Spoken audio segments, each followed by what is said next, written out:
पडद्यावर दिसणारे सतत प्रेक्षकांना हसवणारे कलाकार पडद्यामागे मात्र अनेक चांगल्या वाईट गोष्टींचा घटनांचा सामना करत असतात। अशीच प्रसिद्ध मराठी अभिनेत्री आहे जी गेली 17 वर्ष एका दुर्मिळ आजाराचा सामना करतीये।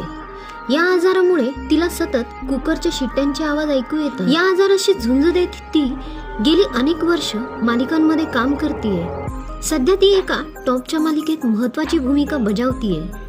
ठरलं तर मग ही सध्या नंबर 1 ची मालिका आहे। या मालिकेतील सगळीच पात्र प्रेक्षकांची लाडकी आहेत। लहान मोठी सगळीच पात्र प्रेक्षकांच्या गळ्यातील ताईत आहेत। अशीच एक व्यक्तिरेखा म्हणजे सुमन काकी।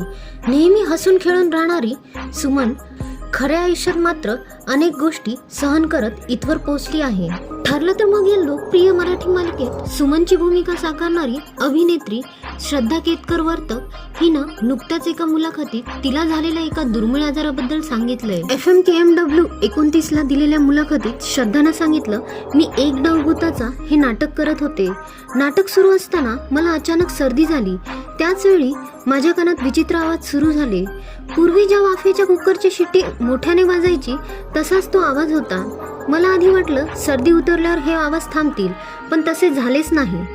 गेली 17 वर्ष ते आवाज माझ्या कानात सतत येत आहेत। श्रद्धाने पुढे सांगितलं की सुरुवातीच्या काळात हा त्रास खूप असह्य होता।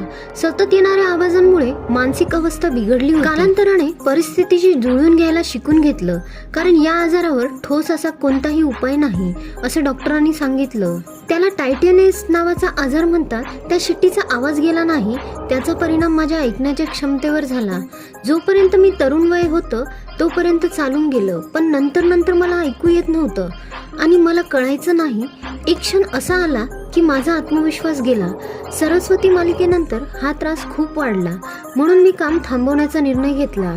श्रद्धाने पुढे सांगितलं, माझा नवरा मला म्हणाला तू श्रवण यंत्र वापर, आणि मग मी विचार करून ते घेण्याचा निर्णय घेतला।